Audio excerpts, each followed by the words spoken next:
जय हिंद दोस्तों आज की जो क्लास हमारी यहाँ पे होने वाली यहाँ पे दोस्तों हम लोग देखेंगे 2024 में यानी 22 अप्रैल को जो हमारा आर्मी जीडी का वहाँ पेपर लगा था वहाँ पे कैसे कैसे क्वेश्चन पूछे गए थे वो सारे प्रीवियस ईयर क्वेश्चन के हम लोग यहाँ प्रैक्टिस करेंगे।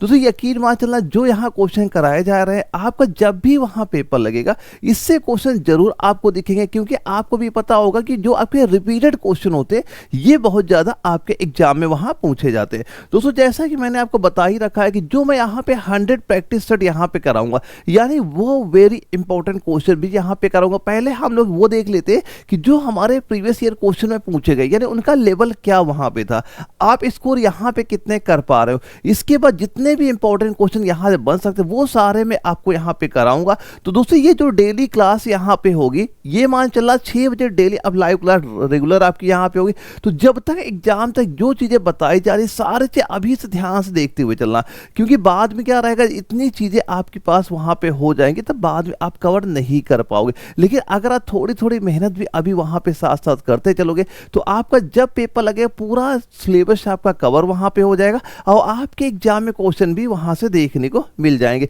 तो एक क्वेश्चन दोस्तों आपका ये सबसे पहले पूछा गया कि भारत की सबसे बड़ी रिफाइनरी बताओ, भारत की सबसे बड़ी रिफाइनरी कहां पे स्थित हो जाती है।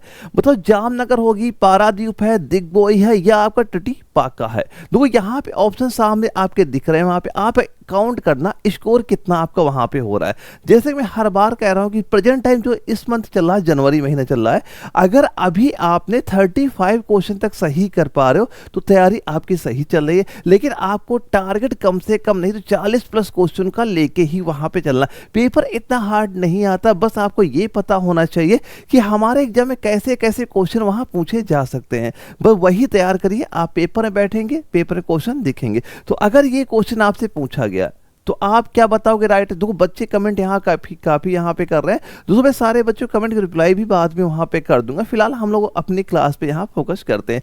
तो सीधा सीधा आप क्या कहोगे सर, हम तो क्या बताएंगे जामनगर हो जाएगा ऑप्शन ए, इसका बिल्कुल राइट आंसर हो जाता है। अब यहीं पे अगर क्वेश्चन आपसे ये पूछ लिया जाता, अच्छा ये बताओ भारत की सबसे पुरानी रिफाइनरी भी आपके पेपर क्वेश्चन आया हुआ है।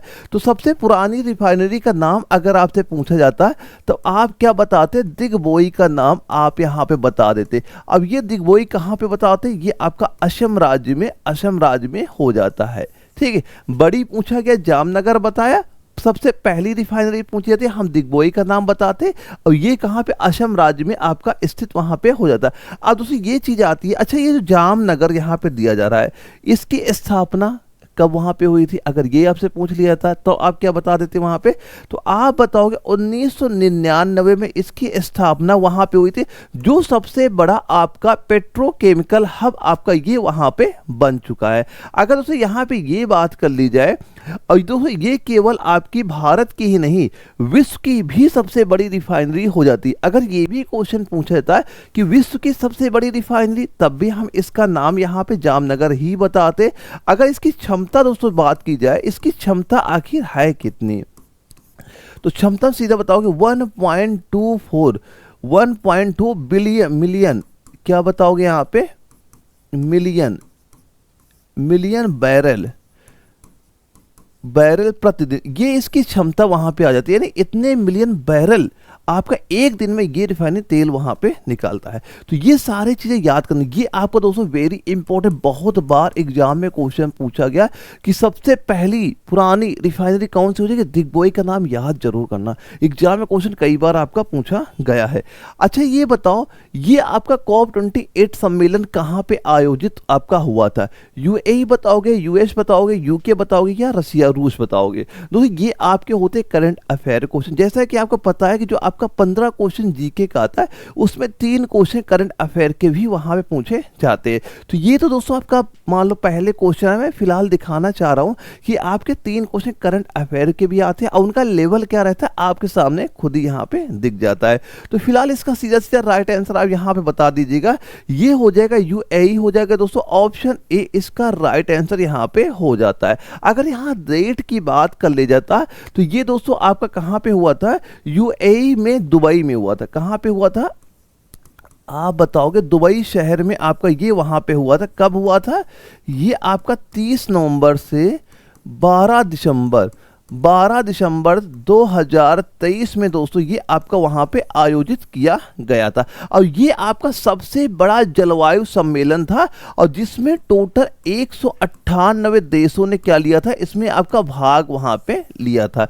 अगर यहाँ पे ये कभी क्वेश्चन पूछा था कि ये जो कॉप है सबसे प्रथम, अगर पूछा जाए सबसे प्रथम पूछ लिया जाए, सबसे पुराना पूछ लिया जाए, कब आपका बनाया गया था, आप बताओगे 1995। ये डेट भी आपको पता वहां पे होनी चाहिए। ये तो करंट अफेयर है क्वेश्चन को।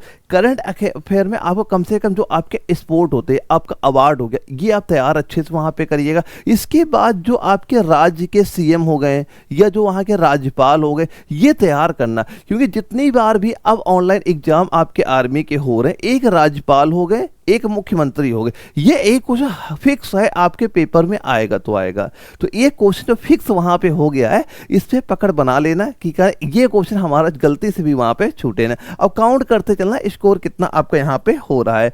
अगला क्वेश्चन आता है फरवरी 2024 में आपके झारखंड के नए मुख्यमंत्री के रूप में किसने शपथ वहां पे ली थी। वैसे इनका कार्यकाल ज्यादा तो रहता नहीं वहां पे, ठीक है, अभी मैं बताता हूँ इसके बारे में। ये भी करंट अफेयर क्वेश्चन हो जाता है। जैसे मैंने कहा कि मुख्यमंत्री याद कर लेना, राज्यपाल याद कर लेना, क्योंकि एग्जाम में क्वेश्चन यहाँ से बनता है। तो यहाँ पूछा गया कि ये बताओ फरवरी 2024 में झारखंड के नए मुख्यमंत्री के रूप में किसने शपथ ली थी। शिशु सोरेन नाम है, सिमोल सोरेन है, चोमू सोरेन है या चंपाई सोरेन है। तो किसका नाम बताओगे। आप कहोगे सर हमारे पेपर में क्वेश्चन आया तो हम बताएंगे किसका नाम, चंपाई सोरेन का नाम बता देंगे। यानी ऑप्शन नंबर 4 आपका इसका राइट आंसर हो जाता है। यानी कब शपथ इन्होंने ली थी, 2 फरवरी। कब ली थी, 2 फरवरी 2024 को झारखंड के मुख्यमंत्री के रूप में इन्होंने शपथ वहां पे ली थी।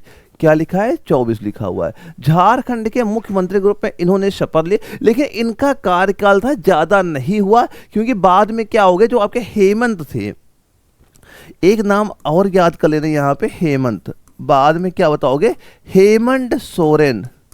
हेमंत सोरेन ये क्या हो गए, वापस आ गए। जब ये वापस आ गए दोबारा मान लो मुख्यमंत्री वहां बन जाते, क्योंकि हुआ क्या था यहाँ पे कि जो आपके हेमंत सोरेन थे इनकी गिरफ्तारी हो गई थी, जो एक ईडी मामला वहां पे चल रहा था। तो ईडी मामले जब इनकी गिरफ्तारी होगी तो भाई कोई ना कोई तो मुख्यमंत्री बनेगा ही। तो ये जो वहां पे चेंज हुआ था, अपडेट वहां पे हुए थे, तभी ये करंट अफेयर में क्वेश्चन पूछ दिया गया। और आपको जो मुख्यमंत्री में ज्यादा होगा उन पे करना जो लेटेस्ट, यानी जहां पे इलेक्शन हुए हो, चुनाव हुए, जैसे अभी बिहार में चुनाव वहां पे हुए थे, तो वहां के बारे में अच्छे से पढ़ के जाना, वो एग्जाम में क्वेश्चन आ सकता है। या फिर आपके एग्जाम पहले अगर आपको ये लगता है किसी भी राज्य को मुख्यमंत्री हो गया या राज्यपाल है, वो अपडेट हुआ, चेंज हुआ है, वो देखते रहना, वो क्वेश्चन आएगा पेपर में। बस यही चीजें ध्यान रखना कि जो आपके राज्यपाल, मुख्यमंत्री, ये दो अगर चीज तैयार हो गए, एक क्वेश्चन कंफर्म पक्का आपका यहाँ पे हो जाता है। तो हम लोग क्या बताएंगे आपके, ये 2 फरवरी कौन बने थे, चंपाई सोरेन वहां बने थे। ये करंट अफेयर क्वेश्चन है, ये अपडेट फिलहाल हो गया है।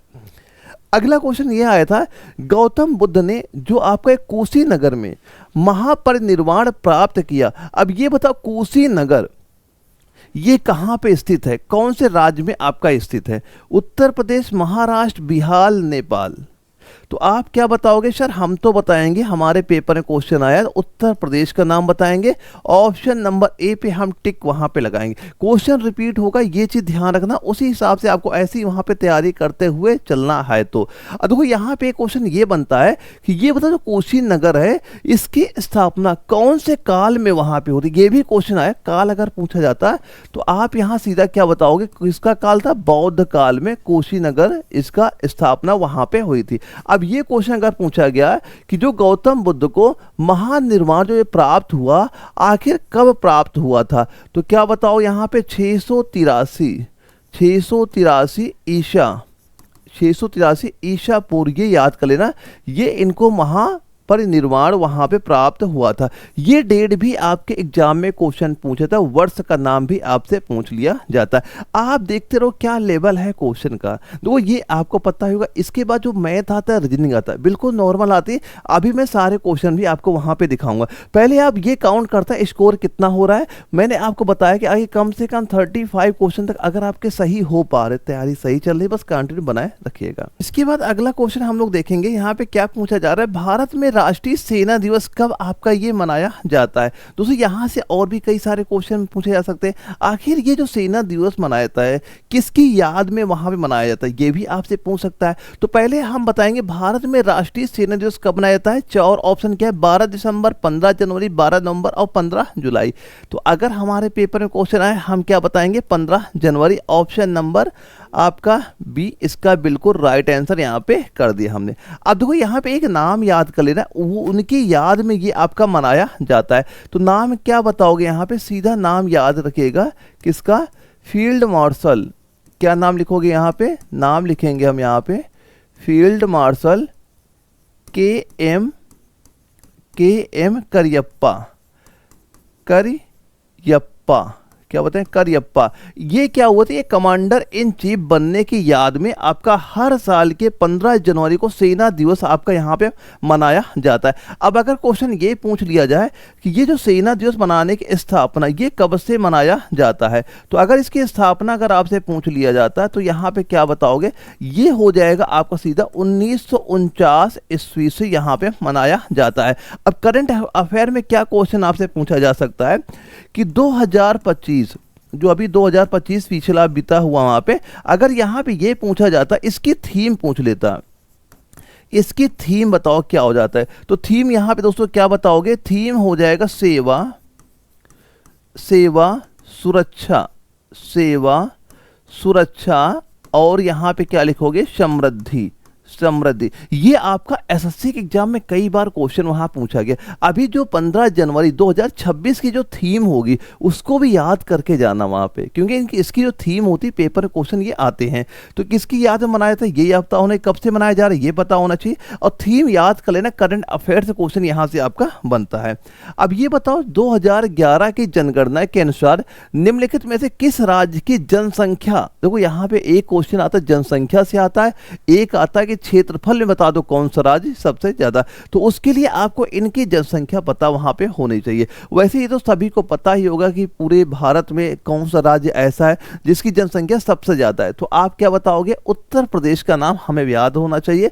तो बताएंगे ऑप्शन नंबर सी, और उत्तर प्रदेश आपका राइट आंसर यहाँ पे हो गया। अब अगर क्वेश्चन ये पूछ लिया जाए आखिर उत्तर प्रदेश जनसंख्या है कितनी वहां पे, तो उत्तर प्रदेश जनसंख्या आप सीधा बताओ क्या, 19.98 इतने करोड़ जनसंख्या हो जाए। कब थी ये, 2011 की जो जनगणना वहां पे आपके हुई थी। अगर हम यहाँ महाराष्ट्र की जनगणना की बात कर लें तो यहाँ क्या हो जाए, 11.24 करोड़ हो जाएगी। और उसके बाद अगर हम बिहार राज्य की बात कर लें तो बिहार क्या बता दोगे आप यहाँ पे 10.41, यानी कि 10 करोड़ 41 लाख यहाँ की जनसंख्या हो जाएगी। और तमिलनाडु राज्य की अगर हम लोग बात करें तो 10 करोड़ 41 लाख ये यहाँ की जनसंख्या आपकी हो जाती है।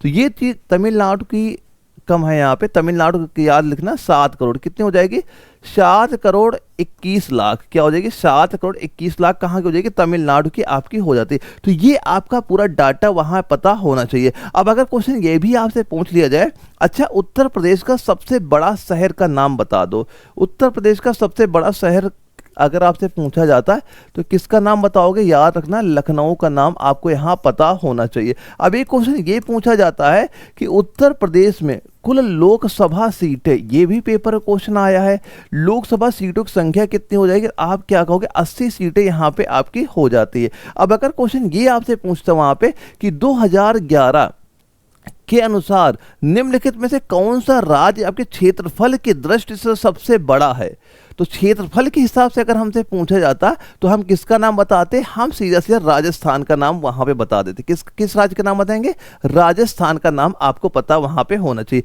जनसंख्या का पूछेगा हम उत्तर प्रदेश, और आपका अगर उसके पूछ लिया जाएगा कि मान क्षेत्रफल के हिसाब से, तो आप राजस्थान का नाम वहां पे बताएंगे। अगला क्वेश्चन देखेंगे हम लोग, संविधान में जो आपका अनुच्छेद 12 से 35 किससे संबंधित वहां पे है, अनुच्छेद 12 से 35, देखो यहाँ पे ये भाग भी आपसे पूछा जाता है कि जो ये अनुच्छेद है 12 से 35 ये कौन से भाग में आते हैं, भाग के नाम ही पता होना चाहिए।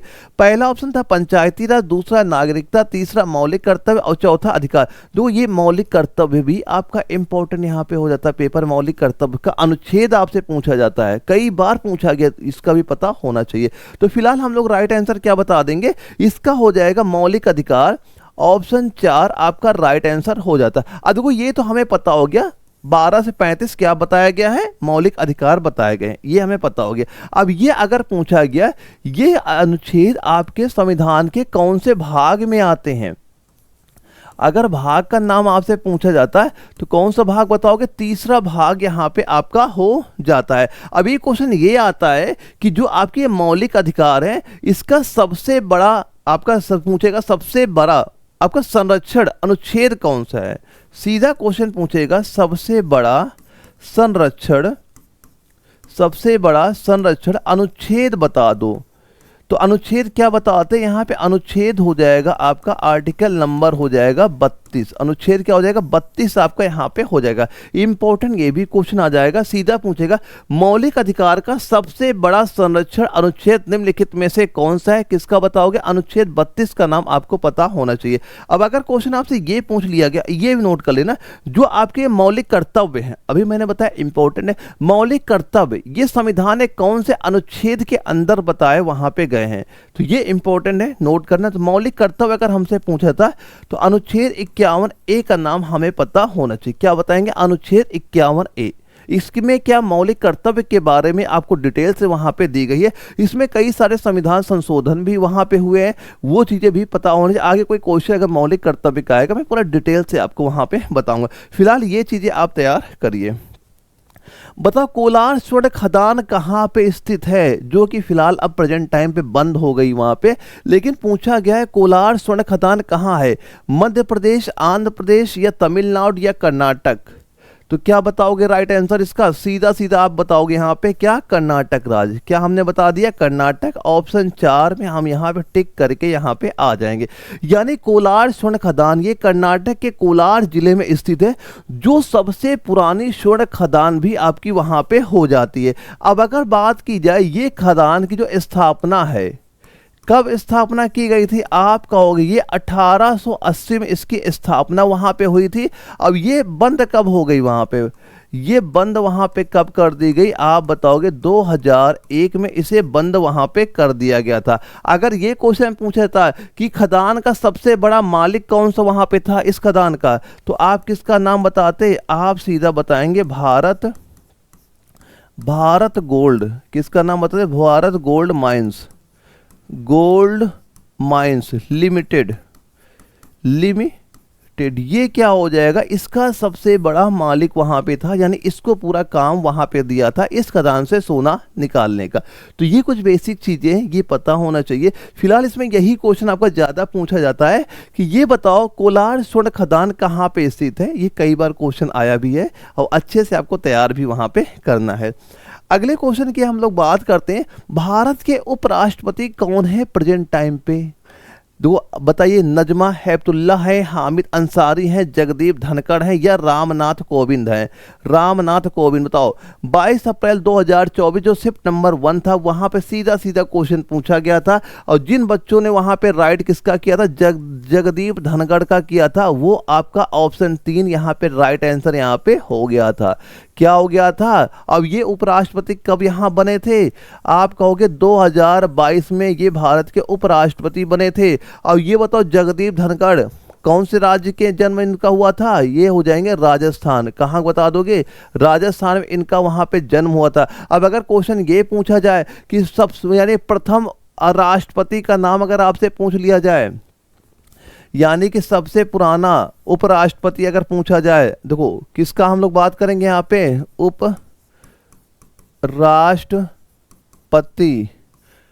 उपराष्ट्रपति क्या पूछा जाए, सबसे पहले कौन हो जाएंगे, सबसे पहले किसका नाम बताओगे, सर्वपल्ली राधाकृष्णन। ये नाम याद करना, पेपर में क्वेश्चन कई बार आपका ये भी पूछा गया है कि भारत के पहले उपराष्ट्रपति का नाम बता दो, किसका नाम बताओगे, यहाँ पे सीधा बताना सर्वपल्ली राधाकृष्णन। यहाँ क्या पूछा गया, भारत के उपराष्ट्रपति कौन इस समय है, तो किसका नाम बताएंगे, जगदीप धनखड़ का। ये कौन से राज्य के हो जाएंगे, राजस्थान के। कब बने थे ये, 2022 में। सारी चीजें आपको बिल्कुल क्लियर वहां पे होनी चाहिए।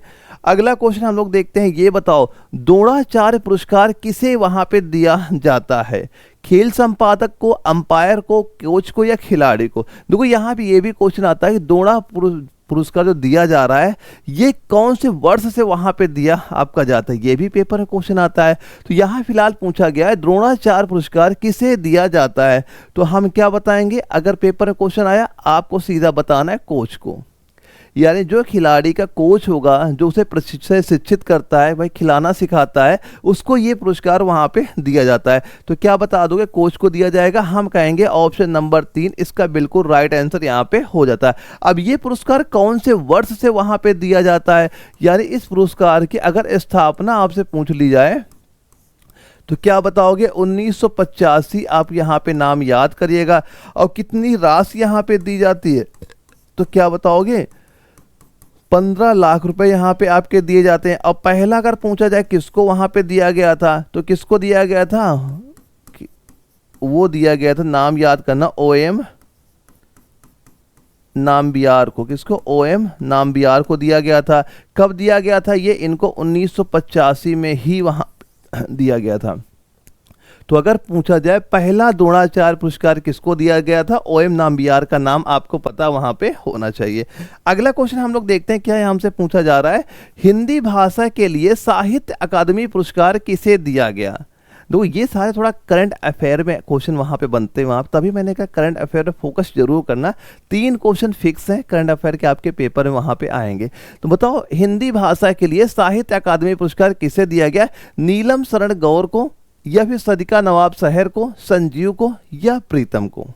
तो आप क्या बताओगे राइट आंसर यहाँ पे, तो आप कहोगे सर हम तो बताएंगे किसका नाम, संजीव का नाम बताएंगे। ऑप्शन 3 पे हम वहां पे टिक करके आएंगे अगर हमारे एग्जाम में क्वेश्चन आया तो। अब ये बताओ जो हिंदी भाषा का ये जो साहित्य अकादमी पुरस्कार है ये कौन से वर्ष से वहां पे दिया जा रहा है, अगर स्थापना वर्ष आपसे पूछ लिया जाता है तो आप क्या कहोगे, सीधा 1954, ये आप सीधा सीधा वहां पे याद कर लेना। अब ये सबसे बड़ा साहित्य हिंदी साहित्य जगत का पुरस्कार आपका वहां पे हो जाता है।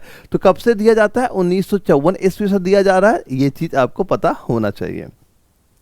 अच्छा ये बताओ 1947 में तिरंगा पहली बार कहाँ फहराया गया था। भाई जब देश आज़ाद वहाँ पे हो गया था तो सबसे पहली बार तिरंगा कहाँ फहराया गया था, और ये क्वेश्चन का पूछ रहे किसके द्वारा फहराया गया था, ये भी हमें पता वहाँ पे होना चाहिए। तो ये तो हम सभी बता देंगे, कहाँ फहराओगे भाई, दिल्ली के किला में लाल किला फहराया था। अभी भी देखते हैं वहाँ पे क्या होता है कि जो मान लो देश का प्रधानमंत्री होता है वही तो फहराता वहाँ पे। तो उस समय जब देश 1947 में आज़ाद हुआ था तो भारत के प्रधानमंत्री उस समय कौन थे वहाँ पे, जवाहरलाल नेहरू थे। तो अगर क्वेश्चन ये पूछा जाए कि ये जो पहली बार तिरंगा फहराया गया था किसके द्वारा फहराया गया था, तो जवाहरलाल नेहरू का नाम तब आप वहाँ बताते। तो फिलहाल हम क्या कहेंगे, सीधा सीधा ऑप्शन 3 पे यहाँ पे टिक कर देंगे, लाल किला में ये जवाहरलाल नेहरू के द्वारा आपका ये फहराया वहां पे गया था।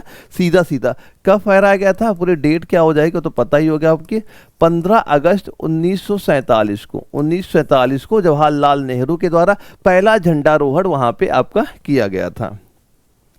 अच्छा ये बताओ वर्तमान में सहकारिता मंत्री को, ये आपका जो मंत्रालय सहकारिता मंत्रालय है ये अभी जल्दी बना है, पहले ये मंत्रालय नहीं था, अभी जल्दी बनाया। यही पूछा गया है कि सहकारिता मंत्री कौन वहां पे, नरेंद्र मोदी, अमित शाह, राजनाथ सिंह या पीयूष गोयल। देखो पहले तो ये पता होना चाहिए ये जो आपका मंत्रालय है सहकारिता मंत्रालय ये आपका 2021 में बना था। कब बना था, 2021 में वहां पे बना था। और इसके पहले मंत्री कौन हो जाएंगे, किसका नाम बताएंगे आप, अमित शाह का बता देना। ऑप्शन नंबर 2 इसका बिल्कुल राइट आंसर यहाँ पे हो जाता है। ये सबसे बिल्कुल नया मंत्रालय हो जाता है। अगर ये भी क्वेश्चन पूछा जाए निम्नलिखित में से सबसे नया मंत्रालय कौन सा हो जाएगा, तो क्या बताओगे, सहकारिता मंत्रालय आपका नया वहां पे हो जाता है। तो ये चीज पता वहां पे होनी चाहिए, ठीक है। अगला क्वेश्चन आता है कि ये बताओ रण उत्सव किस राज्य में मनाया जाता है। जो आपका रण उत्सव है निम्नलिखित में से कौन से राज्य में मनाया जाएगा, बताओ, गुजरात है, हिमाचल प्रदेश है, राजस्थान है, मध्य प्रदेश है। तो कौन से राज्य में आपका ये मनाया जाएगा, तो सीधा सीधा आप क्या कहोगे यहाँ पे, हम कहेंगे सर ये गुजरात राज्य में मनाया जाता है।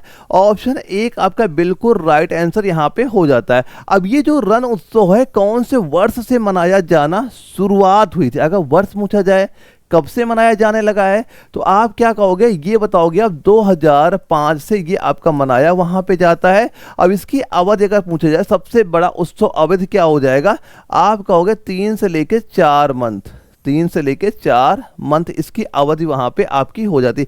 ये क्या होता है कि जो गुजरात राज्य का जो पर्यटन होता है उसको बढ़ावा देने के लिए आपका ये उत्सव वहां पे हर साल मनाया जाता है। ठीक है, तो क्या बताएंगे हम, गुजरात राज्य यहां पे आपको बता देना है। अच्छा ये बताओ, विश्व का सबसे लंबा लिखित संविधान किस देश का है? विश्व का सबसे लंबा भी होना चाहिए, लिखित होना चाहिए संविधान, किस देश का वहां पे हो जाता है। अगर छोटा पूछे तब भी मैं बताऊंगा, अभी इसका छोटा पूछता तो क्या हो जाएगा। तो विश्व का सबसे लंबा लिखित संविधान किस देश का? यूएसए है, रसिया है, चाइना है, इंडिया है। तो किसका नाम बताओगे आप? सीधा सीधा आप कहोगे सर हम तो बताएंगे भारत का नाम ही बताएंगे। ऑप्शन नंबर 4 आपका राइट आंसर यहाँ पे हो जाता है, क्योंकि जब संविधान उस समय ये आपका बना था वहां पे, तो इसमें टोटल जो आपके अनुच्छेद कितने वहां पे थे, टोटल उस समय अनुच्छेद हो जाएंगे 300, अभी मान लो 395 अनुच्छेद यहाँ पे हो गए। और अनुसूचियां कितनी थी? 12 अनुसूचियां हो जाएंगी, ये याद करना। अनुच्छेद 395 हो गए और अनुसूचियां कितनी? 12 आपकी अनुसूचियां होगी। अब यहाँ पे क्वेश्चन ये पूछा जा सकता है, अच्छा ये 2 चीज याद करना है यहाँ पे। एक ये याद करना कि स्थापना, जो संविधान सभा है इसकी स्थापना वर्ष अगर पूछा जाता, आप याद करना 26 नवंबर 1949, ये डेट वहां पे याद करना। अगर कभी ये क्वेश्चन पूछ लिया जाए, यानी कि जो आप संविधान सभा की स्थापना वर्ष 26 नवंबर 1949 को, ये डेट ऐसी हो जाती जब संविधान को क्या किया गया था? अपनाया गया था। क्या किया गया? अपनाया गया था। अब अगर क्वेश्चन ये पूछ लिया जाए लागू कब हुआ, लागू कब वहां पे हुआ, तो एक डेट याद क्या करोगे? 26 जनवरी 1950। ये दोनों डेट पे कंफ्यूज कभी ना होना, इस दिन अपनाया गया था और इस दिन आपका लागू किया गया था। क्वेश्चन में क्या चीज पूछ रहा है ध्यान से देखिए, नहीं जरा से कंफ्यूजन होगा, पूरा आंसर आप गलत कर दोगे। इस दिन अपनाया गया इस डेट को, और इस डेट में क्या हुआ, ये आपका लागू वहां पे किया गया था। अब अगर क्वेश्चन ये पूछा जाए सबसे छोटा संविधान कौन से देश का है, तो आप क्या बताते हैं? यूएसए का, अमेरिका का। ये क्या हो जाएगा? सबसे छोटा हो जाएगा अमेरिका का। कहाँ बता दोगे आप? अमेरिका का। इसमें केवल कितने अनुच्छेद हैं आप बताओगे? इसमें केवल आपके अनुच्छेद 7 ही आपके वहां पे दिए गए हैं। अगर क्वेश्चन ये पूछा जाए भारत के संविधान में कुल कितने संशोधन वहां पे हो चुके हैं, अगर संशोधन आपसे पूछ लिया जाए कि भारत के जो संशोधन कितने हुए संविधान में, तो संशोधन अगर आपसे यहाँ पूछा जाता है तो कितने संशोधन बताओगे? 106 आप यहाँ पे याद रखिएगा। अगर क्वेश्चन ये पूछा गया कि भारतीय संविधान के अध्यक्ष कौन थे वहाँ पे, जब संविधान का निर्माण किया जा रहा था तो उसके अध्यक्ष कौन थे वहाँ पे, तो भीमराव अंबेडकर का नाम आप याद करना, एग्जाम में क्वेश्चन पूछा गया है। अगर ये क्वेश्चन पूछा जाए सबसे पुराना निम्नलिखित में से किस देश का संविधान हो जाता है, तो सबसे पुराना अगर आपसे पूछा था तब भी आप अमेरिका का ही नाम वहां पे लेते, यानी 1727 में 1787 में इनका संविधान वहां पे बन गया था। तो सबसे पुराना किसका बताओगे? अमेरिका का आपको पता वहां पे होना चाहिए, इनका संविधान सबसे पुराना आपका हो जाता है। तो ये कुछ बेसिक चीजें हैं जो हमें पता होनी चाहिए, हमारे पे कुछ भी चीजें वहां पूछी जा सकती हैं। अब ये बताओ दोस्तों, यहाँ से हमारे साइंस के क्वेश्चन स्टार्ट हो जाते हैं। टोटल 15 क्वेश्चन हमारा साइंस का भी आता है, ये तो आपको पता ही होगा। पहला क्वेश्चन पूछा गया कोशिका की खोज किसने की? वैज्ञानिक का नाम बताओ जिन्होंने कोशिका की खोज की। देखो पहला है थियोडोर स्वान है, मैथियास आपका स्लाइडेन है, रॉबर्ट हुक है और रुडोल्फ विर्चो है। तो किसका नाम बताओगे आप अगर पेपर में आया? तो सर हम तो बताएंगे यहाँ पे किसका नाम? रॉबर्ट हुक का नाम बताएंगे। ऑप्शन नंबर 3 में सीधा टिक वहां पे कर देंगे। देखो यहाँ पे कब इन्होंने इसकी खोज की थी, वर्ष पूछता, हम बताते 1665 में माइक्रोग्राफिया। क्या बताओगे यहाँ पे? माइक्रोग्राफिया, माइक्रोग्राफिया में कार्क की कोशिकाएं देखी और इन्हें क्या नाम दिया? इनका नाम यहाँ सेल वहां पे दिया था। अगर क्वेश्चन ये पूछ लिया जाए, अच्छा ये बताओ जो रॉबर्ट हुक हैं ये कौन से देश के वैज्ञानिक वहां पे हो जाते हैं? तो कौन से देश बताते? आप कहते हैं इंग्लैंड देश के ये वैज्ञानिक वहां पे हो जाते हैं। ये वर्ष याद कर लेना, वर्ष आपका इंपॉर्टेंट हो जाता है। सीधा सीधा क्वेश्चन पूछेगा कोशिका की खोज कौन से वर्ष में वहां पे की गई थी, तो वर्ष भी आपको पता होना चाहिए। अगले क्वेश्चन देखते हैं। इसमें पूछा गया गुर्दे की सबसे छोटी कार्यात्मक इकाई बता दो, क्या वहां पे होती है? न्यूरॉन है, नेफ्रॉन है, वायुथैली है, अंडाशय है। तो क्या पूछा गया? गुर्दे की सबसे छोटी कार्यात्मक इकाई क्या बताएंगे हम? नेफ्रॉन बताएंगे। क्या बताएंगे? नेफ्रॉन बताएंगे। ऑप्शन 2 पे हम सीधा टिक करके, इंपॉर्टेंट क्वेश्चन है, पेपर में कई बार ये पूछा गया था वहां पे। देखो यहाँ पे एक चीज ये भी याद कर लेना कि अगर कभी क्वेश्चन ये पूछा जाए जो प्रत्येक गुर्दे में कितने नेफ्रॉन वहां पे होती हैं, तो क्या बताओगे यहाँ पे कि जो प्रत्येक गुर्दे में लगभग दोस्तों आपके ये 10 लाख, कितने? 10 लाख आपके नेफ्रॉन वहां पे होते हैं। 10 लाख नेफ्रॉन होते हैं, ये चीज आपको पता वहां पे होनी चाहिए। अब ये क्वेश्चन पूछा जाए आखिर से, ये बताओ जो नेफ्रॉन हो गया, अगर पूछा जाए नेफ्रॉन की खोज कब की गई थी, तो आप कहते 1666 में। वैज्ञानिक का नाम अगर आपसे पूछा जाता किसका बताते? मार्सेलो मालपीघी के द्वारा ये वैज्ञानिक का नाम हो जाता है जिन्होंने नेफ्रॉन की खोज वहां पे की थी। तो ये सारे वो चीजें हैं जो इंपॉर्टेंट होती हैं, जो एग्जाम में क्वेश्चन पूछी जाती। सीधा पूछेगा एक गुर्दे में लगभग कितने नेफ्रॉन होते हैं, आप बताओगे 10 लाख वहां पे हो जाते हैं। नेफ्रॉन की खोज कब की गई थी और वैज्ञानिक का नाम बता दो, तो ये दोनों पॉइंट भी आपको पता होने चाहिए। अच्छा ये बताइए विटामिन सी का रासायनिक नाम वहां पे क्या हो जाता है? देखो विटामिन सी, देखो विटामिन वाला हमारा टॉपिक है, तो विटामिन अच्छे से तैयार करके जाना, क्योंकि अभी तक ये देखा गया है कि विटामिन से क्वेश्चन हमारे एग्जाम में आते हैं। वहां पे कुछ भी पूछ सकता है, विटामिन की खोजकर्ता बता दो, इस विटामिन से कमी से कौन सा रोग वहां पे हो जाता है, ये विटामिन मान लो हमें किसमें प्राप्त वहां पे होता है। तो कई चीजें वहां पूछी आपसे जा सकती हैं। तो यहाँ सीधा सीधा पूछा गया विटामिन सी का रासायनिक नाम बता दो, क्या आपका हो जाता है? तो हमें सीधा सीधा क्या बताएंगे? Ascorbic acid. Ascorbic acid and option number 2 पे हम सीधा सीधा टिक वहां पे कर देते हैं। अब देखो ये आपका विटामिन सी होता है। एक चीज ये भी याद करना, ये क्या होता है? जल में घुलनशील होता है। तो ये भी क्वेश्चन आ सकता है कि निम्नलिखित में से कौन सा ऐसा विटामिन है जो जल में घुलनशील है। तो जो आपका जल में घुलनशील कौन कौन से विटामिन होते हैं? एक तो आपका बी हो जाता है, एक आपका सी हो जाएगा। ये क्या हो जाएंगे? आपके जल में घुलनशील विटामिन आपके वहां पे हो जाते हैं। तो ये कुछ चीजें आपको पता होना चाहिए। अब अगर क्वेश्चन ये आपसे पूछ लिया गया, अच्छा ये बताओ जो विटामिन सी है इसकी खोज कब की गई थी, कौन से वर्ष में वहां पे की गई थी? तो वर्ष आप क्या बताते? 1932 ईस्वी आप बता देते। और इसके क्या हो जाएंगे? और खोजकर्ता कौन हो जाएंगे? वैज्ञानिक नाम क्या लिखोगे यहाँ पे? अल्बर्ट। क्या बताएंगे? अल्बर्ट हो जाएगा, अल्बर्ट सेंट जॉर्ज। ये क्या हो जाएंगे? इसके खोजकर्ता वहां पे हो जाते हैं। अब अगर क्वेश्चन ये पूछ लिया जाए कि अच्छा ये बता दो जो विटामिन सी है इसका सबसे बड़ा स्रोत, यानी कहां से हमें ये प्राप्त होता है, तो सबसे बड़ा अगर दोस्तों स्रोत आपसे पूछ लिया जाता है तो आप किसका नाम बताते? आंवला। जैसे कि आंवला हो गया, आंवला लिख लेना, या फिर नींबू आपका हो गया, नींबू। यानी कुल मिलाकर ये मान चलना जो आपके खट्टे फल होते हैं उनमें क्या होता है? विटामिन सी आपकी वहां पाई जाती है। अब अगर क्वेश्चन ये पूछ लिया जाए अगर विटामिन सी की कमी हो जाए वहां पे तो कौन सा रोग वहां पे हो जाता है? तो रोग का नाम क्या हम लोग बताएंगे? आप कहोगे सर वहां पे हम सीधा बताएंगे स्कर्वी नामक रोग आपका यहाँ पे हो जाता है। अब देखो यहाँ पे क्या दिया जा रहा है? एक सिट्रिक एसिड यहाँ पे दिया जा रहा है। सिट्रिक एसिड से आप लिख लेना क्या किससे प्राप्त होता है? आप बताओगे नींबू से। किससे प्राप्त होता है सिट्रिक एसिड? आप बताओगे नींबू से ये प्राप्त वहां पे होता है। इसके बाद आपको यहाँ पे अगर ये पूछा जाए जो आपका थायमीन है, थायमीन किससे प्राप्त होता है? जैसे आपका विटामिन B1 हो गया, यहाँ पे थायमीन हो जाएगा। और टार्ट्रिक एसिड यहाँ पे दिया जा रहा है, क्या दिया गया? Tartaric acid. ये किससे आपको प्राप्त होता है एसिड? यहाँ पे आप सीधा कहते हैं अंगूर से।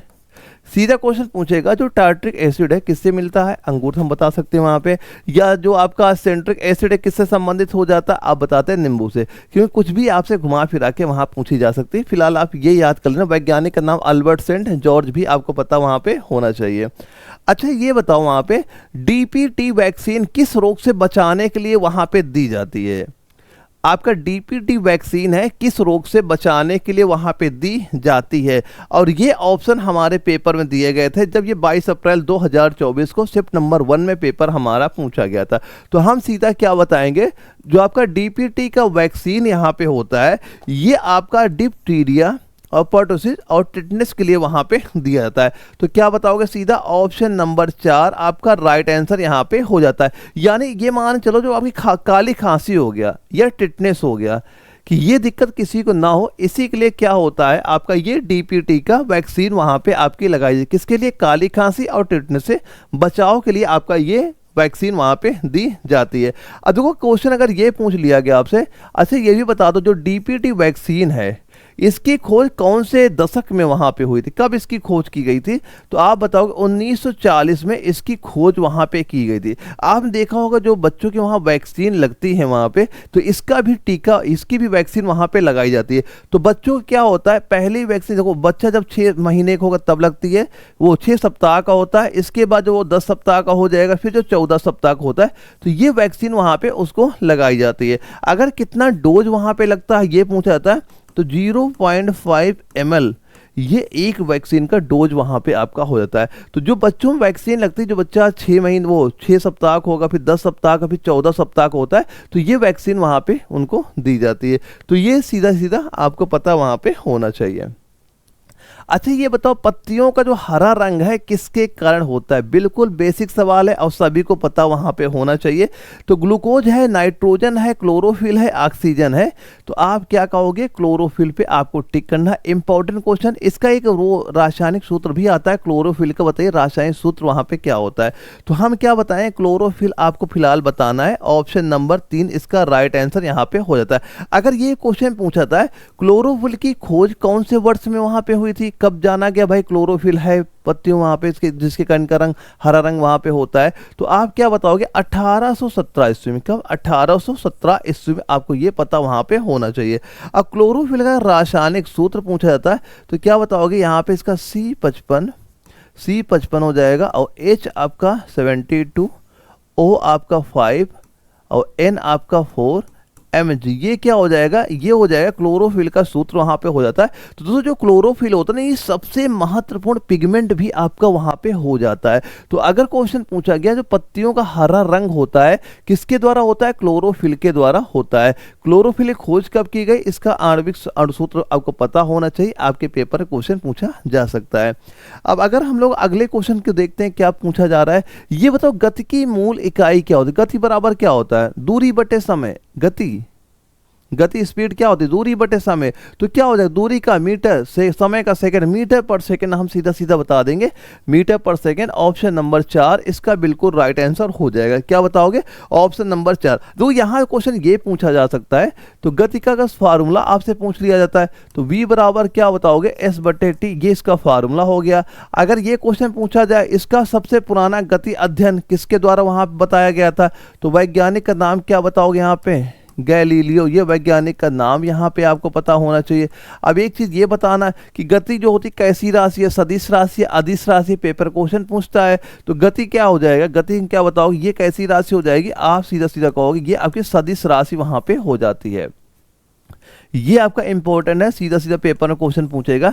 गति निम्नलिखित में से कैसी राशि है? सदिश राशि है, अदिश राशि है, दोनों है, इनमें से कोई नहीं। तो गति में क्या बताओगे? ये एक सदिश राशि आपकी वहां पे हो जाएगी। अब बताओ अगला क्वेश्चन था गति का कौन सा नियम बल को परिभाषित करता है? न्यूटन का तीसरा नियम, न्यूटन का पहला नियम, न्यूटन का दूसरा नियम या न्यूटन का गुरुत्वाकर्षण नियम? गति का कौन सा नियम है जो बल को परिभाषित वहां पे करता है, ये पूछा जा रहा है। देखो बल बराबर फार्मूला पूछा जाता है द्रव्यमान गुणे त्वरण, ये तो इसका फार्मूला हम सभी को वहां पता होना चाहिए। तो इसका फिलहाल राइट आंसर आप क्या बताओगे? ये हो जाएगा न्यूटन का जो दूसरा नियम है, ऑप्शन नंबर 2। न्यूटन गति का, न्यूटन का पहला नियम, न्यूटन का दूसरा तीसरा नियम क्या बताओगे? Option number 3। न्यूटन का जो आपका दूसरा नियम है यही क्या दर्शाता है? ये बल को परिभाषित वहां पे दोस्तों आपका ये करता है। अब अगर क्वेश्चन ये पूछा जाए कि आखिर ये जो नियम है इनकी खोज कौन से वर्ष में वहां पे हुई थी? अगर खोज पूछा जाए न्यूटन ने खोज कौन से वर्ष में इसकी की थी, आप बताओगे 1687 ईस्वी में। अगर क्वेश्चन पूछा है बल कैसी राशि है, तो बल कैसी राशि बताओगे, हम कहेंगे सर बल एक आपकी ये सदिश राशि वहां पे आपकी हो जाती है। अगर क्वेश्चन ये पूछा जाए सबसे पुराना बल अध्ययन किसने वहां पे किया था, सबसे पुराना अगर वर्ड वहां पे लगा होगा तो किसका नाम बताते, अरस्तु का बताते। इसमें कंफ्यूज ना होना, ज्यादातर आप न्यूटन का ही आपसे वहां पूछा जाता है। लेकिन बाई चांस कभी अगर पूछा गया सबसे पुराना बल अध्ययन किसने वहां पे किया था, अरस्तु का नाम, तब आपको वहां पे बताना है। फिलहाल क्या बताएंगे, न्यूटन गति का आपका दूसरा नियम वहां पे हो जाता है। न्यूटन जो पहला नियम है, यहां भी कई सारे क्वेश्चन पूछे थे। जो न्यूटन का पहला नियम किससे संबंधित होता है, ये हो जाता है आपका जो आपका जड़त्व का नियम वहां पे होता है। यानी कोई वस्तु गतिमान है, गतिमान रहती है, विराम है, विराम बनी रहती है। और न्यूटन ने 3 नियम वहां पे दिया, तीनों तैयार करना क्योंकि यहां से क्वेश्चन बनते हैं। ठीक है, पहला नियम जो जड़त्व वाला होता है, ये ज्यादा पेपर में क्वेश्चन आपके पूछा जाता है। सीधा सीधा क्वेश्चन पूछेगा निम्नलिखित में से न्यूटन का पहला नियम किससे संबंधित वहां पे हो जाता है, तो क्या बताओ किससे संबंधित होगा, आप कहोगे जड़त्व से वो संबंधित वहां पे होता है। पहला नियम बहुत बार पेपर में आपका ये पूछा भी गया है। अब ये बताओ वाहन की गति मापने वाला मीटर क्या कहलाता है, स्पीडोमीटर, ओडोमीटर, क्रोनोमीटर या बैरोमीटर। आप देखा होगा हम लोग बाइक चलाते हैं, गाड़ियां चलाते हैं, तो भाई हम देखते हैं भाई हमारी गाड़ी किस स्पीड से वहां पे चल रही है, 60 चल रही, 70 चल रही, 80 चल रही, 100 के पार होगी वहां पे। ये कौन सा यंत्र गाड़ियों में लगा रहता है जो ये चीज वहां पे बताता है, तो क्या बताओगे, क्या बताएगा, हम कहेंगे स्पीडोमीटर। ऑप्शन नंबर 1 भाई स्पीड से याद कर लेना, स्पीडोमीटर। ऑप्शन 1 आपका राइट आंसर यहां पे हो जाता है। अब ये क्वेश्चन पूछा जाए ये स्पीडोमीटर कौन से वर्ष में इसकी खोज की गई, कब ये बनाया वहां पे गया था, कब बनाया गया था, तो आप क्या बताओगे यहाँ पे, ये आपका 1900 के दशक में आपका ये वहां पे बन गया था। अब देखो ओडोमीटर क्या होता है, ओडोमीटर हम बताएंगे भाई ये दूरी मापने के काम आता है। क्या दूरी, भाई हम कितनी दूरी चल गए हैं ये भी तो पता होना चाहिए वहां पे, ये कौन बताता है, ओडोमीटर बताएगा यहाँ पे। और ये क्रोनोमीटर क्या बताएगा, ये आप कहोगे समय बताता है, क्या बताएगा, समय। अब बैरोमीटर हमें पता ही क्या बताता है, ये आपका दाब का वहां बताता है। तो ये तीनों भी पता कर लेना, पेपर में आता है, याद करना, क्योंकि जो चीजें बता रहा हूं वही सिलेक्टेड ही चीजें बताई जा रही हैं, जो ये वही क्वेश्चन है जो आगे पेपर में पूछे गए हैं। ये तो नहीं कि ऐसे वहां रख दिए गए हैं, तो ये पेपर क्वेश्चन पूछे गए और ये भी आपसे एग्जाम में क्वेश्चन पूछे जा सकते हैं। अच्छा ये बताओ ओम का नियम क्या कहता है, जो ओम का नियम होता है वो क्या कहलाता है, ये हमारे ऑप्शन वहां पे दिए गए थे।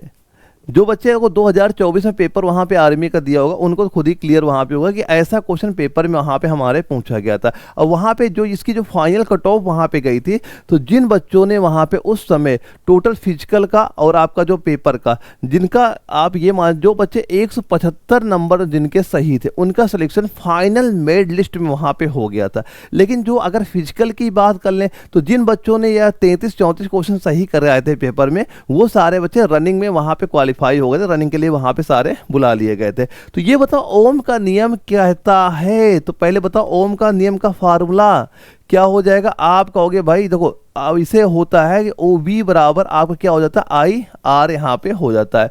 ठीक है, अब ये होता धारा आई बराबर क्या हो जाएगा, वी बटे आर यहाँ पे हो गया। तो ये क्या कहलाता है, जो आपके विद्युत धारा है, जो आपकी ये विद्युत धारा है, ये वोल्टेज प्रति प्रतिरोध, वोल्टेज प्रति प्रतिरोध यहाँ पे हो गए। तो ये किसका नियम हो जाएगा, यही तो नियम आपका ओम का नियम यहाँ पे हो जाता है। तो हम क्या कहेंगे, ऑप्शन 1 पहला आपका राइट आंसर यहाँ पे हो जाता है। अब ये नियम ओम का जो नियम है, इसकी खोज कौन से वर्ष में हुई थी, हम सीधा बताएंगे 1827 वर्ष में हुई थी। वैज्ञानिक का नाम क्या हो जाएगा, ये हो जाएगा आपका, वैज्ञानिक का नाम अगर पूछिए पहले लिखना 1800 क्या हो जाएगा, 27 यहाँ पे हो गया। वैज्ञानिक का नाम अगर पूछा जाता है, क्या वैज्ञानिक का नाम आप यहाँ बताएंगे, सीधा लिखेंगे जॉर्ज, कि वैज्ञानिक का नाम क्या हो गया, जॉर्ज ओम के द्वारा ये बताया गया था। तो ये इंपॉर्टेंट हो जाएगा, फार्मूला याद करना, इससे आपके न्यूमेरिकल वाले क्वेश्चन भी वहां बनते हैं। अभी मैं आगे जो प्रैक्टिस सेट वहां पे कराऊंगा, वहां मैं इनके न्यूमेरिकल भी वहां पे कराऊंगा। यानी जो ये सेट आपके कराए जा रहे हैं, अगर आपने तैयार कर लिया मन लगा के, तो पेपर में क्वेश्चन आपके पूछे जाएंगे यहाँ से। अच्छा ये बताओ आपको जो मायोपिया ठीक करने के लिए कौन सा लेंस उपयोग होता है, उत्तल, अवतल, पारावालिक या बेलनाकार, किसका पूछा गया, जो आपका मायोपिया ठीक करने के लिए कौन सा लेंस का यूज होगा, तो क्या बताओगे वहां पे, तो यहाँ पे लेंस होता है आपका अवतल लेंस का यूज होता है, ऑप्शन नंबर 2। दोस्तों ये क्या करता है, जो प्रकाश किरणें होती है ना उनको क्या करता है, फैला देता है, जिससे हमें, जिसके कारण क्या होता है, जो हमें वस्तुएं नहीं दिख रही थी वो वस्तुएं वहां पे दिख जाती वहां पे। तो क्या करता है, प्रकाश को ये फैलाता है। कौन सा लेंस यूज होगा, हम कहेंगे अवतल लेंस का आपका यूज वहां पे किया जाता है।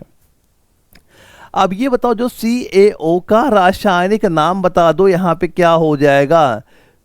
CaO का रासायनिक, कैल्शियम मोनोऑक्साइड दिया गया, कैल्शियम डाइऑक्साइड है, कैल्शियम ऑक्साइड है, कैल्शियम सल्फेट है या कैल्शियम सल्फेट है, तो क्या बताओगे राइट आंसर इसका। तो सीधा सीधा आपको बताना है, ये हमारा हो जाए कैल्शियम ऑक्साइड होगा, ऑप्शन नंबर 3 इसका बिल्कुल राइट आंसर यहाँ पे आपका हो जाता है। अब देखो, अगर क्वेश्चन ये पूछा गया, अच्छा ये बताओ, भारत जो चूना होता है, भाई ये चूना ही तो आपका होता है। एक क्वेश्चन ये आता है कि भारत में चूना सबसे ज्यादा कौन से राज्य में पाया जाता है। तो अगर पूछा गया कौन सा राज्य पाया जाएगा, तो क्या नाम बताओगे, राज्य का नाम हो जाएगा राजस्थान। अगर क्वेश्चन है चूना सबसे ज्यादा कौन से राज्य मिलता है, आप बताओगे राजस्थान का नाम आपको पता वहां पे होना चाहिए। अब ये बताओ, मेंडलीव की जो आवर्त सारणी है किस पे आधारित थी, परमाणु त्रिज्या पे, परमाणु भार पे, परमाणु आयतन पे या परमाणु संख्या पे। किसका पूछा गया, मेंडलीव की जो आवर्त सारणी है किस पे आधारित वहां थी। इंपॉर्टेंट है, क्वेश्चन पेपर में कई बार आपका पूछा गया है। तो हम क्या बताएंगे, ये हो जाएगी परमाणु भार पे आधारित हो जाएगी, ऑप्शन नंबर 2 इसका राइट आंसर यहाँ पे हो जाता है। अब मेंडलीव ने ये नियम कब वहां पे दिया था, 1869 में आवर्त सारणी के परमाणु भार के बढ़ते क्रम में दिया था। किस क्रम में दिया था, आवर्त सारणी के परमाणु भार क्रम में बढ़ते वहां पे दिया था। अब मेंडलीव कौन से देश के निवासी वहां पे हो जाते हैं, ये रूस देश के वैज्ञानिक वहां पे हो जाते हैं। किस देश के, रूस के। तो ये भी पता है होना चाहिए, ये वर्ष तो याद कर लेना कि मेंडलीव ने जो अपनी आवर्त सारणी नियम वहां पे दिया था कौन से वर्ष में दिया था, ये भी आपसे पूछा जा सकता है। अच्छा ये बताओ, निम्नलिखित में से कौन सा ठोस पदार्थ है, पानी, लोहा, अल्कोहल, ऑक्सीजन। भाई ये तो आप देखते ही सीधा मार दो कि भाई लोहा ही तो आपका राइट आंसर होगा, ऑप्शन नंबर 2 यहाँ पे राइट आंसर हो जाता है। अगर क्वेश्चन ये पूछा जाए कि ये बताओ, निम्न से कि देश के पूरे देशों में पूछा जाए कौन से देश में सबसे ज्यादा लोहा निकाला जाता है, तो किसका नाम बताओगे पूरे देशों में। आपको चाइना का नाम पता होना चाहिए, जहां पे लोहा सबसे ज्यादा आपका निकाला जाता है। अगला क्वेश्चन क्या है आपका, तत्वों की आवर्त सारणी में सबसे हल्की धातु कौन सी है। क्या पूछा गया, सबसे हल्की धातु। हल्की धातु बताइए क्या होगी, एल्यूमिनियम है, लिथियम है, टाइटेनियम है, मैग्नीशियम है। तो किसका नाम आप बताओगे यहाँ पे, सीधा सीधा हम बताएंगे लिथियम का नाम। किसका, लिथियम का, ऑप्शन नंबर 2 इसका बिल्कुल राइट आंसर यहाँ पे हो जाता है। क्योंकि दोस्तों लिथियम घनत्व क्या होता है ना, 0.534 ग्राम प्रति सेंटीमीटर क्यूब, ये क्या हो जाता है, इसका घनत्व यहाँ पे हो जाता है। और लिथियम की खोज अगर पूछा जाए, इसकी खोज कब वहाँ पे की गई थी, तो आप बताओगे ये 1817 ईस्वी में इसकी खोज वहाँ पे हुई थी। और लिथियम का यूज सबसे ज़्यादा कहाँ पे होता है, आप बताओगे जो बैटरियाँ होती है ना, बैटरी के निर्माण में लिथियम बहुत ज़्यादा यूज वहाँ पे होता है। अगर एल्यूमिनियम का हम लोग घनत्व की बात करें, इसका घनत्व क्या हो जाता है, आप बताएंगे 2.7 हो जाएगा। और इसके बाद एक टाइटेनियम यहाँ पे दिया गया, इसका हो जाएगा 4.5 ग्राम प्रति सेंटीमीटर क्यूब हो जाएगा। मैग्नीशियम दिया गया, इसका हो जाएगा 1.74 ग्राम और प्रति सेंटीमीटर क्यूब। ये क्या हो जाए, इनके घनत्व यहाँ पे हो जाते हैं। तो हमने क्या देखा, सबसे कम घनत्व यही है, तो भाई घनत्व कम है तो भाई हल्का तो वही हो जाएगा ना। तो क्या बता दोगे, लिथियम आपका राइट आंसर यहाँ पे हो जाता है। अगला क्वेश्चन देखते हैं क्या दिया गया है, मानव मूत्र का पीएच लगभग कितना होता है। तो आप क्या कहोगे, इसका पीएच मान कितना हो जाएगा। यहाँ पे हम सीधा सीधा कह सकते हैं राइट आंसर क्या हो जाएगा, 6। ऑप्शन नंबर 3 इसका बिल्कुल राइट आंसर यहाँ पे हो जाता है। देखो जो मूत्र का पीएच होता है वो यहाँ पे क्या लगेगा, मूत्र का पीएच। अगर क्वेश्चन कभी ये पूछा गया कि इसका सबसे बड़ा परीक्षण, अगर क्वेश्चन पूछा जाए इसका सबसे बड़ा परीक्षण बता दो, क्या हो जाता है, तो क्या होता है, आप कहोगे स्ट्रिप। किससे होता है, आप कहोगे स्ट्रिप से आपका होता है। ये पेपर क्वेश्चन आपका ट्रेडमैन के एग्जाम में आया था कि मूत्र पीएच सबसे बड़ा परीक्षण निम्नलिखित में से किससे होता है आप बताओ, स्ट्रिप से वहां पे होता है। कितना होता है 6 आपका वहां पे हो जाता है। तो यहाँ पे हमने क्या देखा, जीके के हमने 15 क्वेश्चन देख लिए, साइंस के 15 क्वेश्चन हमने यहाँ पे देख लिए। अब इसके बाद दोस्तों हम लोग क्या देखेंगे, हम लोग देखिए मैथ के 15 क्वेश्चन यहाँ पे सोल्व करेंगे। देखो मैथ के क्वेश्चन बिल्कुल नॉर्मल आते हैं, इसके लिए परेशान बिल्कुल होना। मेन आप केवल जीके और साइंस अपनी मजबूत वहां पे कर ही लीजिएगा। और जो नोट्स मैंने आपको दे रखे हैं अगर वो आप अच्छे से तैयार कर रहे हो, प्रैक्टिस कर रहे हो, तो आपके एग्जाम में ऑलरेडी वहीं से क्वेश्चन सारे देखने को मिल ही जाएंगे। देखो एक सवाल में क्या पूछा गया, आयत का क्षेत्रफल 84 वर्ग सेंटीमीटर है, अब बताओ लंबाई 12 सेंटीमीटर, उसकी चौड़ाई ज्ञात करो। तो हमें एक सिंपल सा पता है फार्मूला क्या होता है, जो आपका क्षेत्रफल होता है ये बराबर क्या होता है, लंबाई गुणे चौड़ाई हमारा यहाँ पे होता है। देखो क्षेत्रफल कितना दिया गया, यहाँ पे 84 लिख देंगे और क्या दिया गया, लंबाई दी गई हमारी 12, लंबाई बराबर लिख दो, यहाँ पे हमने क्या किया लिख दिया बराबर, जहां लंबाई 12 कर दिया। अब ये b का मान पूछा जाए तो b का मान हम लोग नहीं निकाल, सिंपल से कर देंगे भाई, 84 का भार 12 से भाग कर दो, काटा कितनी बार गया 7 बार गया। तो हम क्या कहेंगे चौड़ाई कितनी हो गई, आप सीधा सीधा कहोगे कितने 7 सेंटीमीटर हो गई। ऑप्शन 2 इसका बिल्कुल करेक्ट आंसर यहाँ पे हो गया। मैथ बिल्कुल नॉर्मल आपकी वहां पे आती है, अगर बेसिक सही है तो सारे आंसर बड़ी आसानी से यहाँ पे दे लोगे। तो एक क्वेश्चन आया, ये बताओ कि आपका 45, 50 और 90 का महत्तम समापवर्तक है, एचसीएफ आपसे पूछा गया। देखो एचसीएफ आप कई तरीके से वहां पे लगा सकते हैं, एक तो इसका बेसिक तरीका तो यही होता है, जैसे कि आपने क्या लिखा, यहाँ लिख दिया हमने 45 लिखा, यहाँ भी लिख दिया 50 लिख दिया, यहाँ भी लिख दिया 90। अब इनके आप गुणनखंड कर लो सभी के अलग अलग वहां पे। तो 45 को हम क्या लिख सकते हैं, लिख सकते हैं 3 गुणे 3 गुणे 5, ये लिख सकते हैं। 50 को क्या लिख सकते हैं हम यहाँ पे 2 गुणे 5 गुणे 5 लिख सकते हैं। 90 को क्या लिख सकते हैं हम यहाँ पे 2 गुणे 3 गुणे 3 गुणे 5। अब देखो इसमें क्या होगा, कॉमन देखो, जो कॉमन होगा वही आंसर होगा। देखो हमने यहाँ पे देखा 3 लिखा है, तो क्या यहाँ किसी में 3 दिख रहा, नहीं दिख रहा है, तो 3 हम नहीं लेंगे।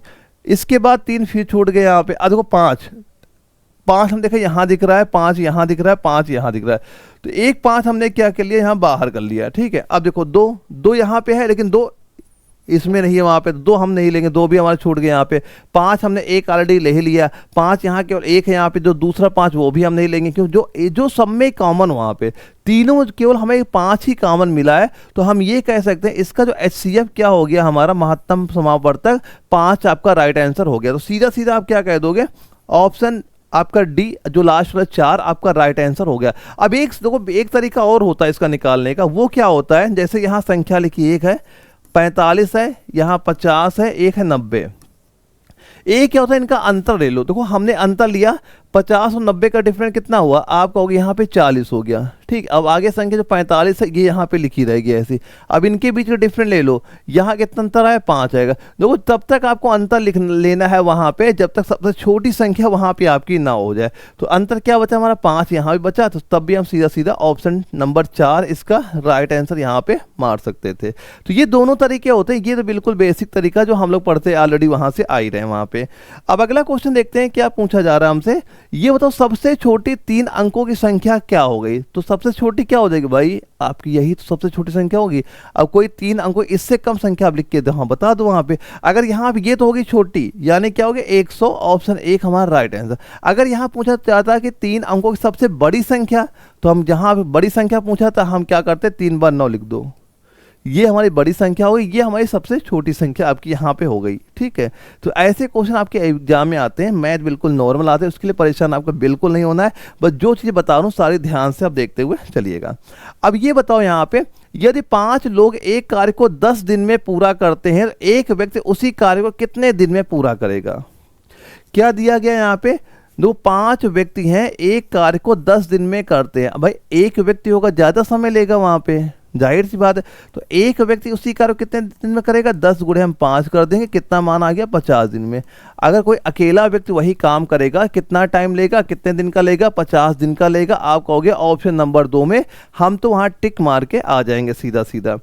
चलो अगला क्वेश्चन देखते हैं क्या दिया जा रहा है। 70 लीटर मिश्रण में अगर 30% पानी है तो दूध की मात्रा बताओ। देखो अगर टोटल परसेंट हमारा 100% होता है, अब ये बताओ इसमें अगर 30% हमारा क्या हो गया, 30% पानी हो गया, दूध की मात्रा क्या बचेगी भाई, 70% दूध बचेगा हमारा।